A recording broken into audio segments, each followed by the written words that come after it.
Oi, gente, eu sou a Rosa Indolore e hoje eu tô muito animada. Eu vou falar de um assunto que eu tô querendo falar há, não meses, não semanas, mas anos. Eu estou segurando isso há alguns anos porque eu estou reunindo coragem e hoje mesmo eu não queria falar sobre isso.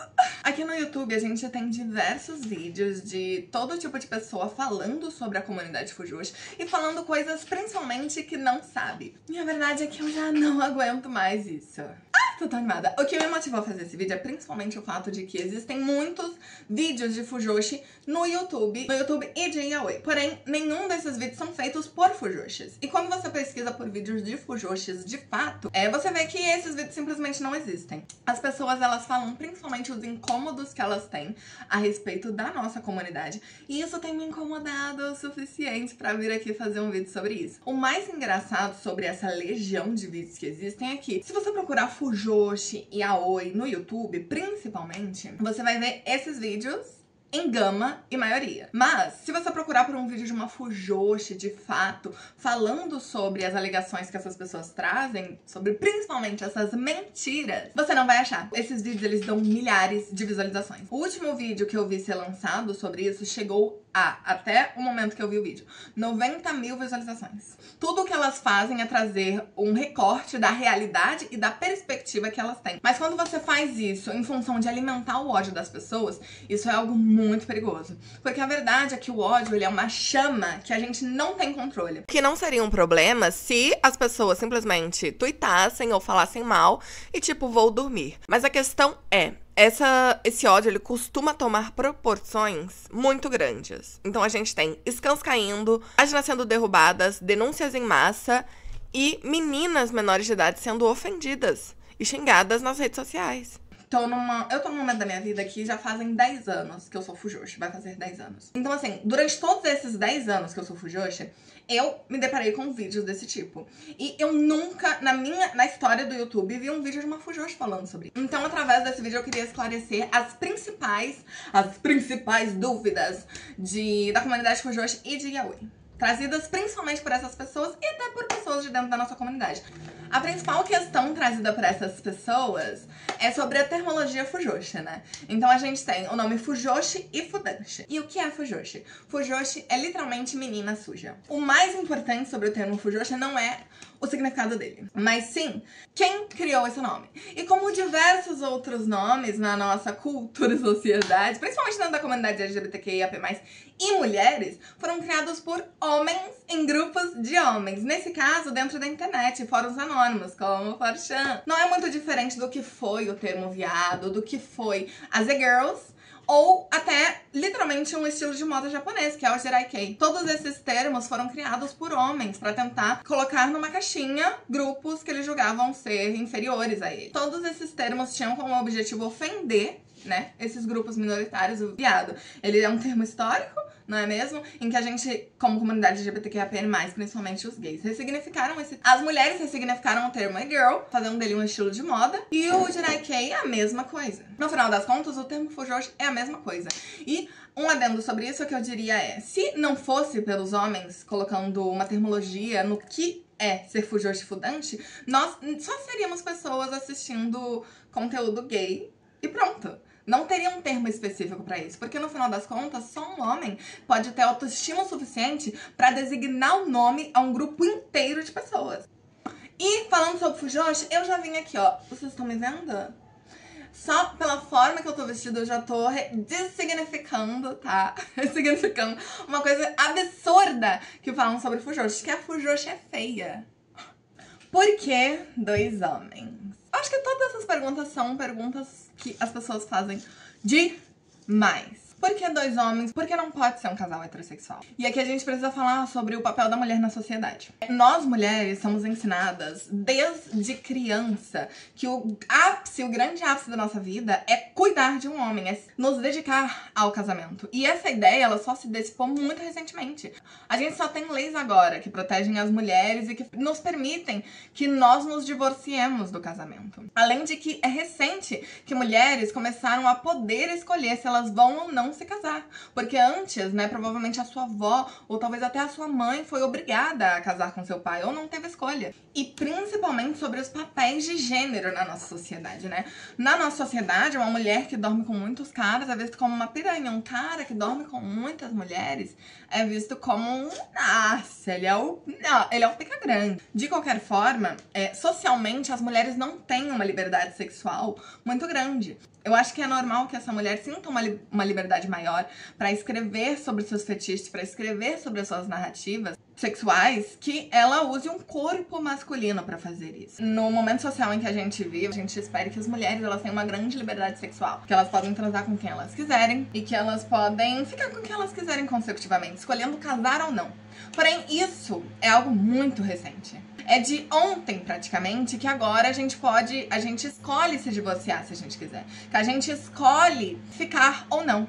E isso é algo totalmente normal pra gente. Mas agora, recentemente, que a gente tem conquistado os nossos direitos. Nossa liberdade sexual também é algo recente. Além de que, socialmente, isso é mais novo ainda. No sentido de que nós ainda somos atribuídas a putas, se a gente fica com várias pessoas. Isso é algo que a gente tá trabalhando só agora. Essa discussão é muito recente. Então não é estranho que as mulheres, ao quererem escrever suas narrativas e terem mais liberdade para isso, elas utilizem de corpos masculinos. Mas existe toda uma performance de papéis de gênero, em que quando a gente se vê na possibilidade de simplesmente representar dois homens em um relacionamento para trazer as nossas próprias narrativas e questões pessoais, é uma liberdade enorme. Porque não basta você ser mulher, você tem que performar ser mulher dentro da sociedade. Mesmo que a gente esteja falando de padrão estético, 98% de quem faz procedimentos estéticos são mulheres. Além de que no Brasil nós somos top 1 de cirurgia íntima feminina. E tudo isso pode não parecer nada. Mas quando a gente pensa que simplesmente essas mulheres, elas sentem uma liberdade maior em representar as suas vivências através de corpos masculinos, tudo isso fica muito claro.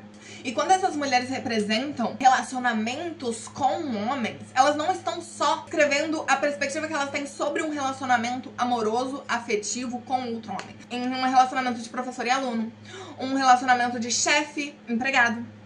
Por exemplo, quando uma mulher vai beber com colegas de trabalho, e homens não precisam se preocupar com o que eles estão bebendo num copo, mas a mulher ela precisa se preocupar se a todo momento se alguém pode colocar alguma coisa na sua bebida, mesmo que essa pessoa seja considerada um colega de trabalho. E essa aversão que as pessoas têm, principalmente a respeito desse relacionamento de um homem com outro homem fugir da realidade e ser atrelado à visão feminina, é principalmente do fato da perda dos privilégios sociais do homem. É algo que faz com que as pessoas, num contexto geral, não só homens, né, mas mulheres também, fiquem horrorizados completamente. Porque quando a gente fala de um homem ter que ter cuidado com o copo, um homem ter que ter cuidado com a forma com que ele se porta, com a forma com que ele se veste, que é, na verdade, a vivência da mulher através do corpo masculino no yaoi, isso faz com que vocês fiquem completamente chocados, completamente abismados do que se trata. E esse medo, ele vem muito atrelado do que os homens, principalmente heterossexuais, sabem do que eles estão falando. Eles sabem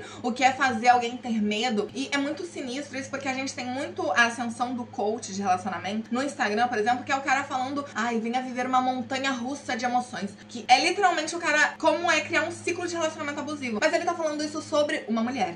Não é mesmo? Porque quando é pra uma mulher, aí tudo bem. Mas quando a gente traz esse mesmo cenário, só que com dois homens vivendo esse mesmo relacionamento que ele tá descrevendo, pra esse cara, gente, é o auge do absurdo. Entendeu? Porque onde já se viu fazer um homem passar por isso? A conclusão é que é muito mais do que só sexo. Quando as mulheres usam corpos masculinos, elas estão se abstendo de, naqueles poucos segundos, não se preocuparem com todo o peso de ter um corpo feminino e ser mulher na sociedade. E o mais importante, nunca foi sobre casais gays se relacionando, ou seja, a fetichização do casal gay. E sim sobre o que é, na visão da mulher, ser homem e usufruir desses direitos. Ou seja, como seria, na visão da mulher, dois homens se relacionando. E aqui eu vou falar de outra coisa que as pessoas comparam demais, mas que não tem comparação. Eu já aviso, não tem comparação. Que é yaoi e hentai são iguais? E aí, primeiro eu gostaria de começar com uma regrinha de 3. É uma regrinha de 3 que ela se delimita por quem foi feito, para quem foi feito e por que foi feito. É uma regrinha que eu chamo de regrinha dos 3 porquês. E aqui, quando a gente for pegar o yaoi hentai, a gente vai ter o seguinte. Vamos começar pelo yaoi, porque eu vou falar muito do hentai, ok? Primeiro, yaoi. Por quem é feito? Mulheres, uma mulher, geralmente 90% das vezes. Para quem? Para outra mulher. E por que é feito? Aqui a gente entra numa questão mais pessoal, né? Ter uma liberdade de escrever sobre sexualidade maior e que não costuma ser conveniente ao público. As pessoas, quando elas falam do por que tem que ser 2 homens, por que não pode ser um casal heterossexual, na primeira pauta que eu trouxe, elas geralmente atrelam por que não pode ser um casal heterossexual. Isso diz muito sobre heteronormatividade. As pessoas sempre querem ter casais heterossexuais em qualquer coisa. E principalmente quando a gente fala sobre homens, isso diz muito sobre a perca dos privilégios, né? Porque eles não querem ter pautas femininas atreladas ao corpo masculino. Quando homens trazem violência sexual no corpo masculino, ainda assim essa violência, ela vem de uma maneira muito diferente de quando ela é trazida por mulheres. Porque é uma coisa muito mais social, muito mais cotidiana. Vocês vão me ver o tempo inteiro falar isso. Mas ser mulher é uma experiência violenta. Enfim, nesses 3 porquês a gente tem o do yaoi. Agora, do hentai a gente tem outra coisa totalmente diferente, que é por quem? Geralmente empresas multimilionárias. Mas por trás da empresa multimilionária, né, por trás de empresa a gente sempre tem um homem. Então a gente pode dizer empresas / homem. E para homem. Por quê? Aqui a coisa muda de figura. O principal objetivo do hentai é ser o que vem depois da adolescência. Ou seja, em algum momento, essas empresas, elas pensaram assim, caramba. A gente ter em mente que a indústria dos animes e a indústria dos hentais é a mesma. Eu conquistei esse garoto, eu conquistei essa criança a estar comigo desde a adolescência. Porém, em algum momento da trajetória eu a perdi. E aí, eles falaram, como é que eu posso prender essa pessoa a estar comigo durante todo o decorrer da vida? E o hentai nada mais é do que uma nova vertente da indústria da pornografia. A indústria da pornografia é uma vitrine. Uma vitrine que, por detrás dessa vitrine, a gente tem o que é vendido de fato. O que é vendido é o corpo da mulher. Uma coisa muito engraçada sobre hentai é que pessoas que não consomem anime não conseguem consumir hentai. E é uma fala muito engraçada que o Cauê Moura, principalmente, o youtuber Cauê Moura, que ele tem a versão de ver desenhos sexuais. Tipo, como é que alguém consegue bater punheta pra isso? Mas isso é algo muito importante. Porque pessoas que não consomem anime não conseguem ver hentai. E aí a gente tem uma virada de chave. Todo aquele trejeito, todo aquele corpão, toda aquela coisa, lolicon, as lolis, tudo aquilo não é colocado sem motivo. Tudo aquilo é colocado com propósito, visando alguma coisa. E aqui é principalmente fazer com que esse menino, ele continue consumindo dessa mesma indústria no futuro. E é mais importante ainda que esse menino, né, não consiga se relacionar com mulheres de verdade. Porque ao não se relacionar com mulheres de verdade, ele consome ainda mais. Ele compra ainda mais. Durante toda a vida dele, ele consumiu anime, entendeu? Só que não foi de uma forma muito saudável. E acabou que ele não consegue se relacionar com mulheres de verdade porque elas não atendem aos trejeitos e expectativas que ele colocou em cima delas por conta do consumo excessivo de animes, eti, etc, etc. E aí o que acontece? Esse menino cresce e aí ele consome hentai. Ao consumir hentai, ele não consegue se relacionar com mulheres de verdade. Ao não conseguir se relacionar com mulheres de verdade, ele compra mais dessa indústria. De que forma? Ah, ele tem uma waifu. E aí ele compra dessa waifu tudo de conteúdo sexual. Ah, ela vendeu, tem um pôster da waifu, ele compra. Por quê? Pra atender as necessidades sexuais que seriam atendidas normalmente num relacionamento. Que não são atendidas por conta do consumo de toda a vida dele naquela indústria. E a gente vê algo parecido no yaoi, a respeito do não relacionamento com homens reais. Mas é totalmente diferente. Obviamente. Por quê? Porque no yaoi a gente não tem uma empresa por detrás. Não existe alguém que quer vender alguma coisa. Não existe a implementação da ideia. O que acontece para as mulheres não se relacionar com homens é algo totalmente diferente. Não é uma empresa que implementa isso. E sim, o fato dos homens violentarem as mulheres. Como a gente tá falando do yaoi ter essa coisa tão violenta, intrínseca, a gente tá falando das vivências dessas mulheres. Tá falando das vivências pessoais dessas mulheres. De novo, ser mulher é uma experiência muito violenta. E mesmo as mulheres que escolhem, né, se relacionar com homens, elas sofrem as consequências por escolher isso. A gente tem diversas notícias de mulheres sendo mortas quando elas se relacionam com homens. É coisa de 50 socos na cara, coisa de tiro, coisa de... Como é que você vai querer se relacionar com um homem num contexto tão violento? Então, por mais que nós tenhamos questões parecidas dentro do yaoi e do hentai, elas são questões que estão lá por motivos diferentes. De um lado, nós temos homens, que são educados por uma empresa multimilionária e têm seus fetiches e interesses moldados de acordo com o lucro. E do outro, nós temos mulheres, escrevendo para outras mulheres. O yaoi é muito mais pessoal por ser escrito de acordo com a experiência e perspectiva das autoras sobre o mundo e relacionamentos. Outra pauta que as pessoas costumam trazer muito, principalmente quando elas falam sobre fujoshis, é sobre meninas menores de idade consumindo yaoi. Então vamos lá. Meninas menores de idade podem ser fujoshis? E aqui a gente precisa falar sobre alguns tópicos quando a gente entra nisso, que é principalmente o acesso precoce à pornografia. E sobre isso a gente tem uma idealização. No mundo ideal, a gente queria que os adolescentes eles não tivessem acesso à pornografia.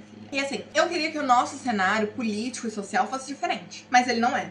Os adolescentes agora, eles aprendem através da pornografia. Justamente porque, por exemplo, se a gente for trazer a realidade, uma situação hipotética, de novo. A gente tem uma meninas, numa situação em que ela tá sozinha em casa e aí os dois pais, eles trabalham na escala 6x1. Você acha que quando esse pai, ele chegar em casa, no único dia que ele tem livre, ele vai querer se preocupar em educar essa criança? Não. A realidade... ela é que essas crianças, elas se educam através da indústria da pornografia no momento. Em comunidades como a comunidade otaku, em que a gente tem homens muito mais do que a comunidade fujoshi, a gente tem um movimento que poucas pessoas falam, que é sobre a predatoriedade dessas comunidades. O que isso quer dizer? Quer dizer que essas comunidades são predatórias. Dentro dessas comunidades, essas meninas, elas não estão seguras. Muitos homens tentam aliciar essas meninas, principalmente a sexualização dessas meninas menores de idade, através do lolicon e de outras questões que são apresentadas dentro dos animes e que são reforçadas na comunidade. E na comunidade fujoshi isso não acontece. Ou seja, ponto pra gente. Não existe homem dentro da comunidade fujoshi praticamente. E todos os homens que existem, ou já se identificaram como mulheres em algum momento da vida, ou são homens que sempre gostaram de outros homens. Então, mesmo esses homens sendo homens que predam na comunidade otaku, eles em nenhum momento têm a intenção de entrar dentro da comunidade fujoshi, para que não seja com o intuito de derrubar a comunidade ou o grupo em questão. O que eu quero dizer é que existem muitos outros grupos que recebem esse tipo de abordagem, que é aliciar meninas e menines de forma muito mais proativa do que grupos que são majoritariamente constituídos por mulheres. E a comunidade LGBTQIA+. E dentro da comunidade hoje a gente tem um movimento que eu amo, que é uma grande educação sexual. Quando a gente tem essas obras falando sobre sexualidade, a gente também tem a liberdade de falar sobre sexualidade dentro dessa comunidade. Eu já fiz parte de diversas comunidades de mulheres, inclusive a de Bebê Reborn, que ganhou grande ascensão recentemente, eu também faço parte. Eu não tenho Bebê Reborn porque eu sou pobre.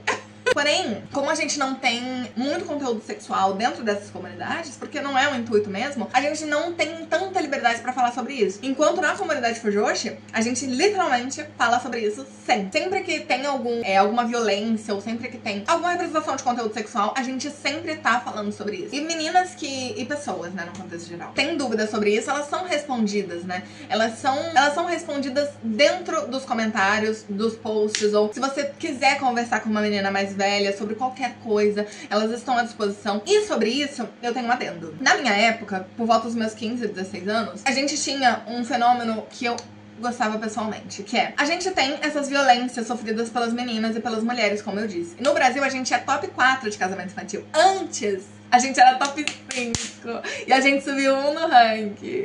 Então a gente é top 4 no ranking. E isso afeta diretamente a vida dessas meninas que também consomem yaoi. Só que, quando a gente fala dessas meninas vindo a essa comunidade, como eu disse, tem uma liberdade muito maior pra falar de sexualidade, a gente também tem essas meninas falando seus relatos. E dentro dessa comunidade, elas publicam o que elas estão passando. Não necessariamente esse movimento ele é feito dentro dos grupos de fujoshi, né? Porque não é sobre isso. Mas essas meninas, elas costumam criar fakes pra consumir yaoi, pra ter mais liberdade, né? E aí, dentro desses fakes, elas adicionam pessoas fujoshi e aí elas criam um post. E isso é dentro da comunidade. E com isso a gente tem uma certa educação sexual dentro da nossa comunidade. É claro que a gente não pode pegar e falar assim, não, você vai ser educado sexualmente dentro da comunidade fujoshi. Mas, quando a gente tem a liberdade maior pra falar sobre abusos, sobre questões que as mulheres passam através das obras que a gente lê, obviamente a gente tem uma liberdade maior pra falar sobre essas violências. E falando sobre meninas menores de idade, a gente também tem, com o tópico da predatoriedade dentro da comunidade otaku, a gente tem também a dessexualização dessas meninas dentro da comunidade fujoshi, porque agora você não é mais um pedaço de carne nessa comunidade. E a última coisa que eu separei pra falar foi sobre a diversidade de corpos em yaoi. No caso, a falta de diversidade de corpos em yaoi, que é uma coisa que as pessoas trazem muito, que eu acho muito engraçado. E esse tópico eu posso dizer com todas as palavras. Ele é o que me deixa mais puta.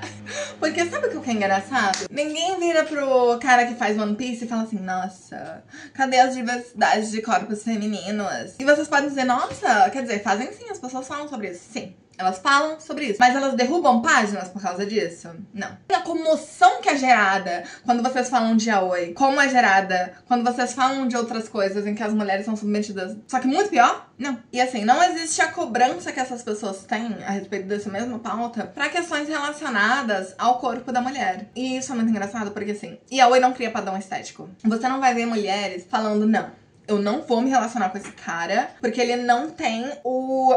Ele não tem, então eu não vou poder me relacionar com ele. Isso não acontece, entendeu? Independente do tamanho que for o querido. Isso não acontece. Ou se a gente tá falando de padrão estético também. Os homens em yaois, eles são muito bem vestidos. É porque eles estão sendo vestidos por uma mulher, né? Mas é engraçado sobre isso é que você não vai ver essas vestimentas em obras shounen e etc. Porque isso não cabe pra eles. Roupas femininas em homem, tá doida? Assim, os homens, eles têm voz. E têm seus corpos representados em todo conteúdo midiático. Daí o único conteúdo midiático em que os homens não têm voz, porque não é feito por eles e não é feito pra eles, gera uma comoção como essa. E aqui de novo a gente volta pro papel da mulher na sociedade. Não tem como comparar os padrões estéticos que as mulheres são submetidas com os padrões em que os homens julgam estar sendo submetidos no yaoi, entende? Não tem como, simplesmente não dá. E eu entendo que esse incômodo ele existe, por quê? Porque é o único lugar em que o homem não tem poder pra falar o que ele acha. Mas quando a gente olha pra realidade, pra vida real, a gente vê que isso não existe. Não existem homens sendo influenciados pelo padrão estético do yaoi. Isso não acontece. Nem em relacionamentos com mulheres fujoshis. Mas pelo contrário, as mulheres fujoshis, elas costumam ser muito mais abertas pra muita coisa. Quando a gente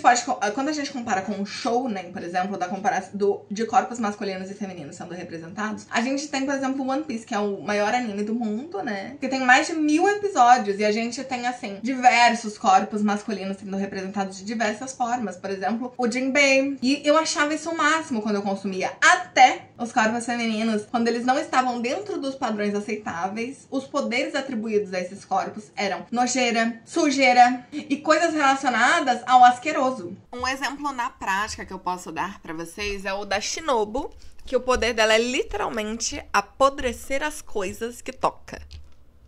Literalmente. Então, o corpo da mulher, quando ele não atende aos padrões estéticos do próprio anime, que é um peito escrotamente enorme pra uma menina menor de idade e uma cintura minúscula com um bundão, e ela tem que estar seminua também, isso vai afetar a vida de alguém. Isso vai fazer com que o modo dessa pessoa de pensar mude. Mas quando a gente traz isso da mesma forma pro yaoi, né, que são esses homens musculados e gostosos.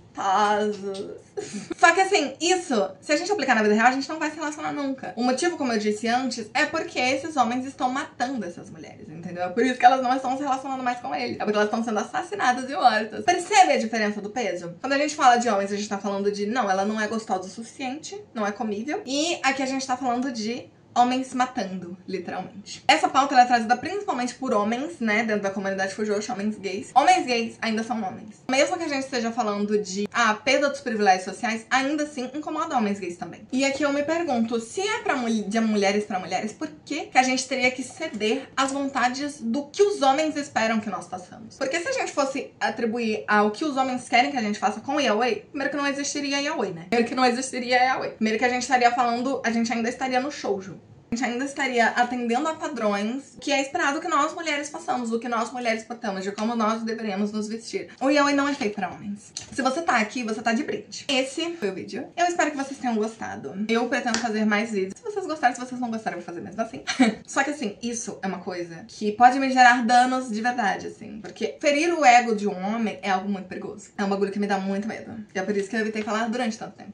Mas não é algo sobrenatural, sabe? Não é algo, meu Deus, você precisa cavar o submundo da internet pra chegar aonde eu cheguei. Não, na verdade, isso é algo muito superficial, entende? Se essas pessoas, elas tivessem o mínimo, o pingo de senso e ido atrás da informação de fato, elas achariam que tem muito problema. Mas a questão é muito mais fácil você jogar lenha na fogueira e jogar gasolina do que você se preocupar com o que tá pegando fogo. Enfim, eu sou a Rosa Indolan e eu agradeço muito por você ter visto até aqui. Um super beijo e até a próxima.